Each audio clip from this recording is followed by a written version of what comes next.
12 বছর ছদ্মবেশে লুকিয়ে থাকার পর অবশেষে 33 মামলার আসামি কাজী তারেক ওরফে তরিকুল ইসলামকে আটক করেছে জেলা গোয়েন্দা পুলিশ। বুধবার গোপন তথ্যের ভিত্তিতে শহরের শঙ্করপুর পশু হাসপাতাল এলাকা থেকে তাকে আটক করে দেবী পুলিশ।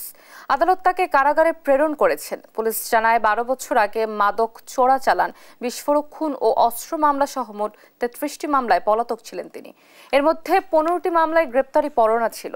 আর তার বিরুদ্ধে 19টি মাদক মামলা, 6টি চোরাচালান, 2টি বিস্ফোরক, 1টি খুন, 1টি অস্ত্র এবং 4টি অন্যান্য মামলা সহ মোট 33টি ফৌজদারি মামলা রয়েছে।